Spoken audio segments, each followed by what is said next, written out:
ഇതൊക്കെ നമ്മളെങ്ങനെയാണ് നിശ്ചയിക്കുക? എങ്ങനെയാണ് നമ്മൾ നിശ്ചയിക്കുക? ഏഷ്യാനെറ്റിൻ്റെ ചീഫ് ഇപ്പോൾ BJP പ്രസിഡന്റ് ആവും നമ്മളാരെങ്കിലും കരുതിയോ? ആയി. അപ്പോൾ ആ യാഥാർത്ഥ്യം നമ്മൾ ഉൾക്കൊണ്ടു. ഇങ്ങനെ ഞാൻ റവന്യൂ മന്ത്രിയാവുന്ന ആരെങ്കിലും കരുതിയോ? റവന്യൂ മന്ത്രിയായി. അപ്പോൾ ആ യാഥാർത്ഥ്യം ഉൾക്കൊണ്ടു.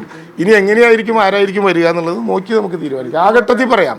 വർത്തമാനത്തിനോട് പ്രതികരണമുള്ളൂ. ഭൂതത്തിനോടും വർത്തമാനത്തിനോടും പ്രതികരണമുണ്ട്. ഭാവിയോട് പ്രതികരണം ഇല്ല. ഇപ്പോൾ മറ്റൊരു കാര്യം, നമ്മുടെ ADGP MR കുമാറുമായി ബന്ധപ്പെട്ട് അങ്ങയുടെ മൊഴി രേഖപ്പെടുത്താൻ വേണ്ടി സമയം ചോദിച്ചിട്ടുണ്ടെന്ന് പറയുന്നു. സമയം കൊടുത്തിട്ടുണ്ടോ? അല്ല, പൂരവുമായി ബന്ധപ്പെട്ട കാര്യമല്ലേ. പൂരവുമായി ബന്ധപ്പെട്ട കാര്യം ആവശ്യപ്പെട്ടാൽ മൊഴി രേഖപ്പെടുത്താനുള്ള അവസരം കൊടുക്കും. അത് അന്വേഷണ ഏജൻസിക്ക് ആരെയും മൊഴി രേഖപ്പെടുത്താൻ അവസരം ഉണ്ടാകും.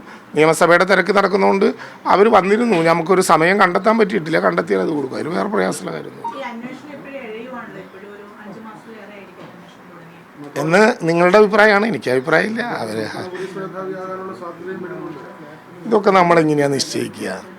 എങ്ങനെയാണ് നമ്മൾ നിശ്ചയിക്കുക? ഏഷ്യാനെറ്റിൻ്റെ ചീഫ് ഇപ്പോൾ BJP പ്രസിഡന്റ് ആവും നമ്മളാരെങ്കിലും കരുതിയോ? ആയി. അപ്പോൾ ആ യാഥാർത്ഥ്യം നമ്മൾ ഉൾക്കൊണ്ടു. ഇങ്ങനെ ഞാൻ റവന്യൂ മന്ത്രിയാവുന്ന ആരെങ്കിലും കരുതിയോ? റവന്യൂ മന്ത്രിയായി. അപ്പോൾ ആ യാഥാർത്ഥ്യം ഉൾക്കൊണ്ടു. ഇനി എങ്ങനെയായിരിക്കും ആരായിരിക്കും വരിക എന്നുള്ളത് നോക്കി നമുക്ക് തീരുമാനിക്കാം. ആ ഘട്ടത്തിൽ പറയാം. വർത്തമാനത്തിനോട് പ്രതികരണമുള്ളൂ. ഭൂതത്തിനോടും വർത്തമാനത്തിനോടും പ്രതികരണമുണ്ട്. ഭാവിയോട് പ്രതികരണം ഇല്ല. ഇപ്പോൾ ഞാൻ പറഞ്ഞ അങ്ങനെയാണെന്നല്ല, ഇനി അങ്ങനെ എഴുതി കാണിക്കുകയും വേണ്ട. ഞാൻ പറഞ്ഞ കാര്യം ഓരോരുത്തരും എന്താവും എന്നുള്ളതിനെക്കുറിച്ച് ഒരു കാഴ്ചപ്പാട് നമുക്കില്ല. ആവുന്ന ഘട്ടമാകട്ടെ, അപ്പോൾ പറയാം. ആവശ്യമില്ല.